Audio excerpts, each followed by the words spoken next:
কথাগুলো শুনেন। শক্তিশালী একজন নবী ছিল, উনি মালাকুল মাউতকে বলেছিলেন, মালাকুল মাউত আমার মৃত্যুর সামান্য কিছু আগে আমারে বইলো, আমার একটা কাজ আছে। মালাকুল মাউত মৃত্যুর কিছু সময় আগে এসে বলল, সুলাইমান সময় শেষ, অল্প কিছু সময় বাকি, কি করবেন করেন। সাইয়েদনা সুলাইমান জিনদেরকে ডাকলো, ও জিনেরা, বিশাল একটা প্রজেক্ট আছে, প্রজেক্টে কাজ শুরু করো। আর কিছু জিনকে বলল, চারদিকে গ্লাস ফিটিং করা একটা রুম বানাও। সাইয়েদনা সুলাইমান আলাইহিস সালাম গ্লাস ফিটিং করা রুমের ভেতরে ঢুকলেন। এই রুমে ঢুকার দরজা নাই, হাতে একটা লাঠি নিলেন, লাঠির মধ্যে ভর করে দাঁড়িয়ে রইলেন আর জিনদের দিকে তাকিয়ে রইলেন। জিনেরা এত বদমাশ ছিল, সাইয়েদনা সুলাইমান দাঁড়িয়ে না থাকলে কাজ করতো না, দাঁড়ায় না থাকলে আজও লোকজন কাজ করতে চায় না, ঠিক কিনা?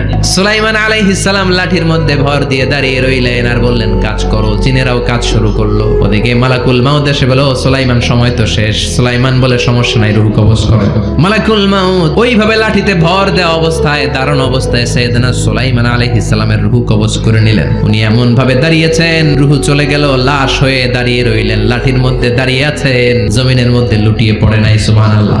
জিনেরা মনে করছে বস দাঁড়ায় আছে, কাজ করতে হবে। করতে করতে পুরা প্রজেক্টের কাজ শেষ। ইন দ্য মিন টাইম ঝিঝি পোকা, উই পোকা সুলাইমান আলাইহিস সালাম লাঠির ভেতরে ঢুকে লাঠিও খেয়ে ফেলেছে। সাইয়েদনা সুলাইমান আলাইহিস সালাম ধপাস করে জমিনে পড়েছে। আর জিনেরা কয়, হায় হায়, খালি খালি কাম করছে এতদিন। সুবহানাল্লাহ কইবেন না?